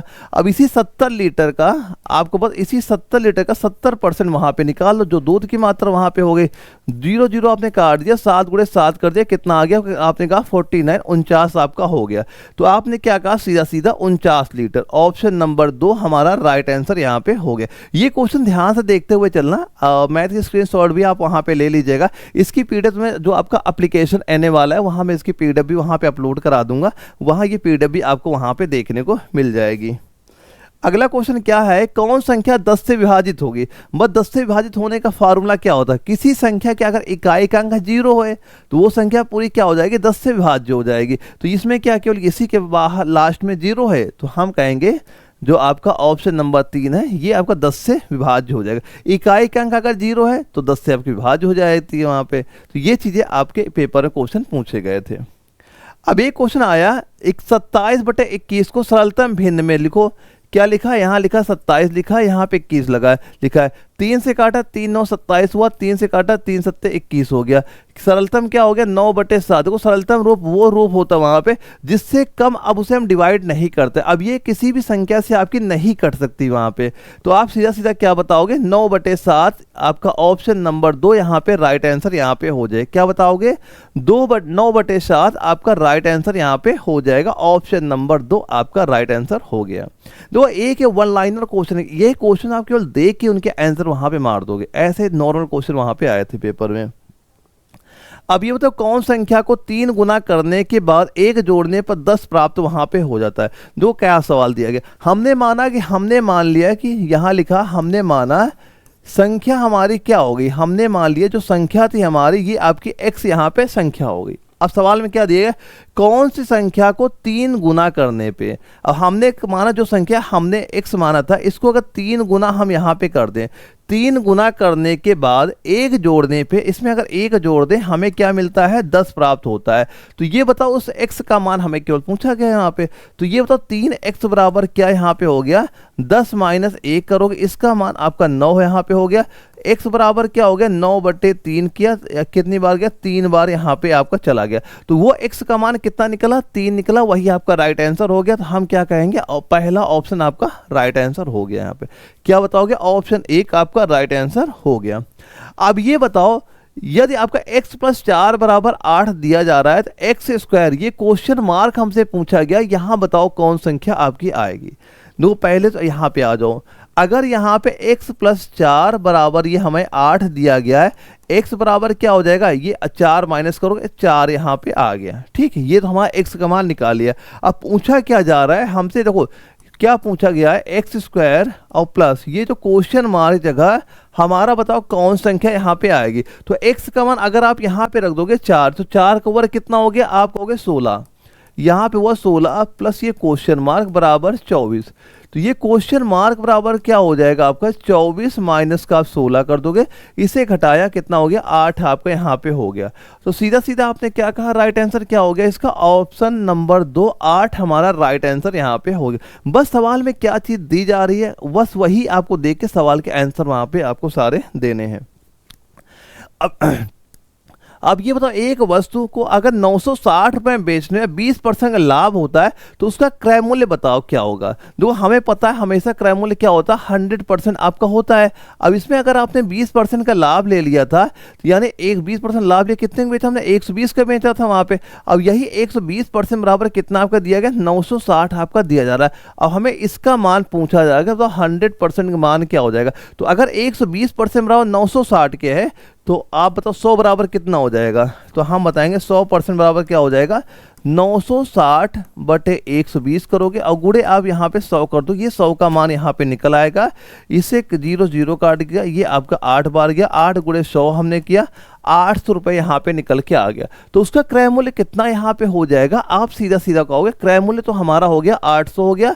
ऑप्शन नंबर पहला, ऑप्शन ए आपका राइट आंसर वहाँ पे हो जाता है। अगला सवाल हम लोग देखें क्या दिया जा रहा है, 11 11 11, ये बताओ इनका औसत वहां पे क्या हो जाएगा। तो औसत का हमें पता, सीधा फॉर्मूला क्या होता है, कुल पदों का योग बटे पदों की संख्या, औसत होता है। यहाँ पे को संख्या के योग कर लो पहले यहाँ पे कि ये बताओ कितनी संख्या दी गई, एक संख्या है, दुई है, तीन है, चार है। पहले इनका योग कर लो, 11 + 11 + 11 + 11 4 बार किया, कितना आ गया 44 यहाँ पे आ गया। बटे हम लोग क्या करते हैं, पदों की संख्या कितनी यहाँ पे 1 2 3 4, 4 से हमने क्या डिवाइड कर दिया, 4 से काटा, फिर हमारा क्या मिल गया 11 मिल गया। तो हम क्या कह सकते हैं, इनका औसत कितना हो जाएगा 11 हो जाएगा। सीधा सीधा ऑप्शन नंबर 3 आपका राइट आंसर इस क्वेश्चन का यहाँ पे हो गया। ये आपके सीधे सीधे क्वेश्चन वहाँ पे आते हैं, मैथ से आपको बिल्कुल परेशान नहीं होना, बस जितने सेट यहाँ पे करा दी, बस एक बार अगर आप यही तैयार करके पेपर बैठ गए, पेपर क्वेश्चन सीधे सीधे आपको यहाँ से देखने को मिल जाएंगे। अब ये बताओ, ए और बी की उम्र का अनुपात 1:3 है और बी की उम्र 15 वर्ष है, ए की उम्र बता दो क्या होगी। बिल्कुल सरल इजी सवाल है। किसकी बात यहाँ पे कीजिए, दो लोग ए हैं बी हैं, दो लोग हैं, इनका अनुपात क्या दिया गया 1:3 का दिया गया। अब यहाँ पे क्या दिया गया, बी की उम्र 15 है, अगर यहाँ पे 3 बराबर क्या दिएगा 15, ये कितने गुना है यहाँ पे, हम कह रहे हैं ये आपका 5 गुना ही तो आ रहा है, यहाँ पे क्या गुना है 5 गुना। तो ये पूछा जा रहा है ए की उम्र बताओ, तो भाई अगर ये 5 गुना है, इसका भी जब हम यहाँ 5 गुना करेंगे कितना निकल के आ गया 5, तो ए की उम्र कितनी हमारी हो गई, हम सीधा सीधा कहेंगे 5 वर्ष ए की उम्र वहाँ पे हो गई। तो आप क्या कह दोगे, ऑप्शन नंबर पहला आपका राइट आंसर यहाँ पे हो जाता है। सवाल पढ़ते ही आप उसका आंसर यहाँ पे दे लोगे, सारे वन लाइनर क्वेश्चन ही आपके पेपर में वहाँ पे आते हैं। अब ये पूछा गया 2500 रुपए अगर 5% दर से 3 वर्ष का साधारण ब्याज बताओ क्या। सिंपल इंटरेस्ट फार्मूला क्या होता है, मूलधन गुणे दर गुणे समय बटे 100 यहाँ पे हो जाता है। तो मूलधन कितना आपका हो गया, यहाँ पे आपने कहा 2500 लिखा हमने, और दर कितनी आप लिखा 5% है, और समय कितना 3 वर्ष। फार्मूला क्या हो, बटे 100 यहाँ पे करोगे, काटेंगे 2 0 हमारे कट गए यहाँ पे, और 25 से 75 हुआ, 75 गुणे 5 आप करो, ये कितना हो गया 375 रुपए आपका यहाँ पे हो गया। कितना हो गया 375 रुपए आपका हो गया। तो सीधा सीधा आपने राइट आंसर क्या बता दिया, ऑप्शन नंबर 3 आपका राइट आंसर हो गया। बस इसका फार्मूला पता होना चाहिए कि जो आपका सिंपल इंटरेस्ट फार्मूला क्या होता है, मूलधन गुणे दर गुणे समय और बटे 100। ये फार्मूला अगर आपको पता है तो बड़ी आसानी से आप सीधे सीधे आंसर इनके वहां पे आप दे सकते हो। अगला क्वेश्चन क्या दिया गया है, एक व्यंजक है आपका 5/7 माइनस 3/7 और 1/4। इसमें ये पूछा गया कि जब इसमें हम बदमाश रूल का फॉलो वहां पे करते हैं तो इसको सॉल्व करिए, आंसर क्या वहां पे हो जाता है। संख्या क्या दी गई यहाँ पे लिखा होगा 5/7 माइनस का 3/7 और प्लस का 1/14। 1/14। देखो जो बदमाश रूल क्या होता है यहाँ पे, सबसे पहले हम लोग यहाँ पे क्या होता है, ब्रैकेट हम लोग सॉल्व करते हैं, फिर जहाँ ऑफ लिखा रहता है, फिर डिवाइड का भाग सॉल्व करते हैं, फिर हम लोग गुणा सॉल्व करते हैं, फिर हम जोड़, फिर लास्ट में घटाना। तो सबसे पहले हम क्या करेंगे, जोड़ वाला सॉल्व करेंगे। जोड़ किसमें, एक इसमें जोड़ प्लस है, एक इसमें प्लस है, तो इन दोनों को सॉल्व करो। तो यहाँ पे हमने लिखा क्या 5/7 में आप जब प्लस का 1/14 कर दिया। अब पहले इतना हम लोग सॉल्व कर लेते हैं। तो 14 हमने लिखा, एलसीएम लिया यहाँ पे, तो इसके नीचे इस 14 बनाने का 2 से गुणा करेंगे, ऊपर 2 से गुणा किया, 5 दूना 10 हुआ, क्या होगा 10 और प्लस 1, ये मान हो गया 11/14 हमें यहाँ पे मिल गया। कितना आ गया 10 + 1 11/14। अब देखो क्या करोगे, अब इसका मान तो हमें कितना मिल गया, इन दोनों का यहाँ मान हो गया 11/14। अब माइनस कर दो ये वाला संख्या, इसमें क्या माइनस जो बच गई यहाँ पे 3/7 हमने यहाँ कर दिया माइनस। अब इसको सोल्व कर लो, यहाँ भी आपका 14 एलसीएम हो जाएगा। यहाँ पे ऊपर तो 11 लिखा रहेगा, इसको 2 से गुणा किया, ऊपर भी हमने क्या किया 2 से गुणा कर दोगे, 3 × 2 किया 6। अब 11 में 6 माइनस करो, कितना आ गया 5/14। तो आप क्या कहोगे, इसका राइट आंसर क्या हो गया 5/14 हो गया। तो आप सीधा सीधा क्या कह सकते हैं, इसका जो ऑप्शन नंबर 3 है ये इस क्वेश्चन का बिल्कुल राइट आंसर हमारा यहाँ पे हो जाता है। क्या हो गया आपका 5/14 आपका राइट आंसर यहाँ पे हो जाएगा। अगला क्वेश्चन आता है 25 रुपए का 10% क्या होगा। सिंपल सवाल है, क्या है 2500 का 10% हटाया, यहाँ 00 हो गया, 2 0 हमारे कट गए, 25 गुणे आप 10 करो, कितना हो गया आप कहोगे 250 आपका हो गया। तो हम सीधा सीधा क्या कह सकते हैं, ऑप्शन नंबर 3 आपका राइट आंसर यहाँ पे हो गया। ये सवाल केवल देखते ही आप उनके आंसर वहाँ पे दे लोगे। तो तभी मैं कहता हूँ मेन आप जीके और साइंस में अच्छी खासी पकड़ बना लो, मैथ क्वेश्चन बड़ी आसानी से आपके वहाँ पे सही हो जाएंगे।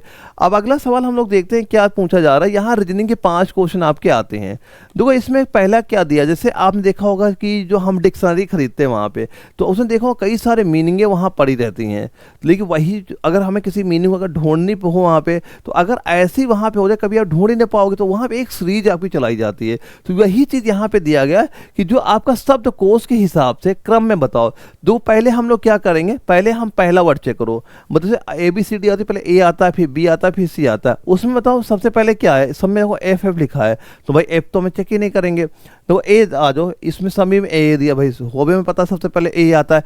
तीसरा वर्ड ले लो, यहाँ पे एम लिखा है, यहाँ एन लिखा है, यहाँ पे आर लिखा है, यहाँ पे एन लिखा है, यहाँ टी लिखा है। आप पहले से ये बता दो कि जो ABCD होती है वहाँ पे पहले एम आता है या आर आएगा एन आएगा, तो हमें पता है पहले क्या आता है, एम आता है, पहले क्या एम, तो हमें पता है कि ये संख्या पहली आ जाएगी, तो हम यहीं से ऑप्शन चेक करना भी स्टार्ट वहाँ पे कर देंगे। देखेंगे पहले किसमें एक दिया गया, केवल एक ही ऑप्शन हमें यहाँ मिला है जिसमें पहले आपका एक दिखा, तो आगे वाले हम चेक भी नहीं करेंगे। अगर यहाँ पे हमें 2-3 ऑप्शन मिल जाते हैं, एक यहाँ भी लिखा रहता है, एक यहाँ लिखा रहता है, तो हम एक एक करके और भी सारे वहाँ पे चेक करते हैं। तो इसका सीधा सीधा हमने क्या मार दिया, ऑप्शन नंबर 4 इसका राइट आंसर आ जाएगा। ये समझ में तो आएगी उसमें क्या चीज़ आपको देखनी है, वहाँ पे कैसे आप इसका आंसर वहाँ पे दे सकते हैं।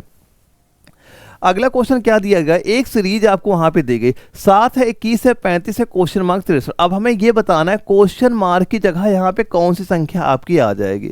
देखो यहाँ पे एक चीज आप नोटिस कर रहे हो, यहाँ पे देखना, देखिए यहाँ लिखते हैं एक सीरीज क्या है, 7 है, यहाँ पे इधर 21 है, यहाँ 35 है, अब यहाँ बताओ क्या आएगा। तो यहाँ पे आपसे एक ये ध्यान देना कि देखो 7 को अगर हम 1 से गुणा करें तो क्या हुआ, ये 1 से गुणा किया, क्या मिल गया हमें, 7 ही तो मिल गया यहाँ पे। अब इसी 7 को अगर आपने 3 से गुणा कर दे, इसी 7 को अगर हम 3 से गुणा करते हैं, 7 गुणे 3, तो हमें क्या मिल रहा है, 21 मिल रहा है। अब यहीं पे इसी 7 को अगर हम 5 से गुणा कर दें, कितना मिल रहा है, 35। यहाँ पे एक चीज ये देखो, यहाँ हमने 1 से गुणा किया, यहाँ पे 3 से गुणा किया, यहाँ पे 5, यानी ये जो चल रही है विषम संख्याओं का गुणा हो रहा है। तो अगली विषम संख्या इसके आगे कौन सी आ जाएगी, आप कहोगे 7 होती है, तो 7 गुणे 7 आप जैसे ही करोगे कितना मान निकल के आ जाएगा, 49 यहाँ पे निकल के आएगा। अब देखो यहाँ पे 7 के आगे कौन संख्या, 9 आ गई, यानी 7 गुणे 9 करो, यहाँ 7 9 63 हो गया यहाँ पे। तो हम ये कह सकते हैं विषम संख्याओं का गुणा यहाँ पे हो रहा है, तो 49 इसका बिल्कुल राइट आंसर यहाँ पे हो गया।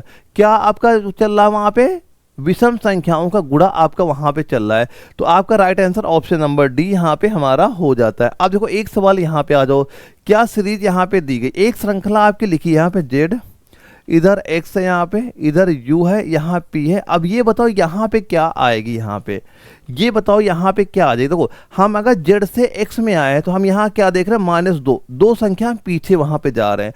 अब x से अगर हम u यहाँ पे आ रहे हैं तो यहाँ फिर हम देख रहे हैं -3 हो रहा है, 3 संख्या पीछे जा रहे हैं। u से यहाँ पे अगर हमारा क्या आ गया, u से अगर आपका p हो रहा है तो यहाँ पे हम देख रहे हैं 5 संख्या हम यहाँ पे पीछे हो गए। अब देखो P से अगर आप देखो यहाँ पे, यहाँ देखा हमने 2 लिखा है, यहाँ 3 लिखा है, यहाँ 5 लिखा है, ये भी अभाज्य संख्याएं घटते हुए क्रम में चल रही है आपकी वहाँ पे। तो अगली अभाज्य संख्या कितनी आ जाएगी, आप कहोगे यहाँ पे -7 करोगे, तो P में जैसे ही -7 करोगे कितना आ जाएगा, आपका K वहाँ पे आ जाएगा, K आपका आ जाएगा। देखो माइनस मतलब ये होता है जैसे कि आपका ABC यहाँ पे हो गया, ABC लिखा है, अगर ये C में अगर हम 2 माइनस कर दें, 2 अंक पीछे आ जाए, 1 अंक 2 अंक, तो क्या हुआ हमारा A हुआ। तो वैसे ही है कि जो x में जो z था, z में 2 अंक हम पीछे गए, x आया, u आया, p आया, k। देखिए ये सीरीज क्या चल रही है, विषम संख्याओं घटते हुए क्रम में वहां पे चल रही है। अब इसके आगे की संख्या पूछी जाती है तो वो आपकी अलग वहां पे हो जाती है, वो कितनी 9 आपकी वहां पे हो जाती है। तो ये सीरीज आपकी यहाँ पे हो जाती है। अब ये क्वेश्चन दोस्तों एक दिया गया, एक कोड भाषा में अगर ब्लेम को ये लिखा जाता है तो क्लेम को आपको क्या वहां पे लिखा। ये दोस्तों मैं होमवर्क के लिए क्वेश्चन दे रहा हूँ। अभी एक मैं प्रैक्टिस सेट वहां पे कराया था, ये सीधा सीधा क्वेश्चन वहां पे रिपीट आपका वहां पे हुआ था। तो ये क्वेश्चन होमवर्क के लिए, इसकी स्क्रीनशॉट आप वहां पे लीजिएगा, सॉल्व करिएगा, थोड़ा दिमाग लगाइए क्या आंसर होगा। अगर आपका राइट आंसर वहां पे आ जाता है तो कमेंट बॉक्स में जरूर बता के जाना, मैं आपके आंसर का यहाँ बिल्कुल वहां पे वेट करूंगा वहां पे।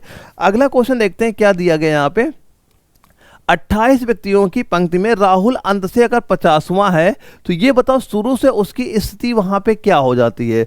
देखो कुल संख्या, कुल क्या होता है, एक फार्मूला याद कर लेने। यहाँ पे कभी भी कुछ भी पूछा जाए, कुल व्यक्ति चाहे ऊपर से पूछे, चाहे नीचे से, चाहे दाएं से, चाहे बाएं से, फार्मूला सीधा सीधा वहां पे आ जाएगा। यहाँ पे ऊपर नीचे की बात हो रही है तो हम क्या बताएंगे यहाँ पे कि इसकी जो शुरू से स्थिति क्या वहां पे थी, और प्लस अंत से उसकी स्थिति यहाँ पे क्या थी, अब -1, ये इसका फार्मूला हो जाता है। अब देखो हमें क्या दिया गया है, 28 व्यक्तियों की एक पंक्ति में, तो कुल कितने व्यक्ति हैं, यहाँ पे हमने लिख दिया 28 बराबर अंत से उसका 5वां है। अगर यहाँ से अंत से, यहाँ हमने लिखेंगे शुरू से, अंत से स्थान उसका 5वां है, -1 हमने यहाँ पे कर दिया। तो शुरू से उसकी स्थिति बताओ, ये शुरू वाला पूछा गया।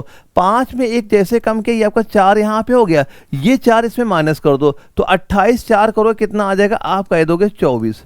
तो हम यहाँ कह सकते हैं उसकी शुरू से स्थिति क्या हो जाएगी, वो आपकी 24 वहाँ पे हो जाती है। तो आप सीधा सीधा कहेंगे ऑप्शन नंबर ए यानी 1 हमारा राइट आंसर यहाँ पे हो जाता है। दोस्तों ये आपका, आप यहाँ पे काउंट करके बताना है क्या स्कोर आपका यहाँ पे हुआ है अभी तक। और दोस्तों ये जो आपके नोट्स यहाँ पे दिए जा रहे हैं, ये नोट्स एक बार जरूर आप वहाँ पे तैयार करना। यकीन मान चलना जब आपका एग्जाम वहाँ पे लगेगा, अगर आपने ये प्रॉपर हैंडरिटन नोट्स आपने तैयार कर लिए, ये सारे नोट्स मैं जो एप्लीकेशन एने वाला वहाँ मैंने ऑलरेडी अपलोड वहाँ पे कर दिए हैं, तो ये नोट्स एक बार ले लेना। बस जितना टाइम बचा है वो तैयार करिएगा। आपका जब भी पेपर वहाँ पे लगेगा, एग्जाम में क्वेश्चन आपको बिल्कुल वहाँ पे देखने को मिल जाएंगे, लेकिन इन क्वेश्चन की एग्जाम के लिए एक बार प्रैक्टिस जरूर करते चलना। और जो मैंने यहाँ बता रखा कि 100 प्रैक्टिस सेट मैं यहाँ पे करा रहा हूँ, वो आप तैयार करना। जब भी आप पेपर में बैठोगे, पेपर में क्वेश्चन आपको देखने को वहां पे मिल जाएंगे। अब किसी बच्चे का कोई वहां पे डाउट भी होता है, आप कमेंट बॉक्स में जरूर बता के जाना। जो भी आपका डाउट होगा मैं बिल्कुल आपका क्लियर वहां पे करा दूंगा। तो ओके दोस्तों, कल हम लोग फिर मिलेंगे 6 बजे एक अगली प्रैक्टिस सेट के साथ। तब तक के लिए जय हिंद।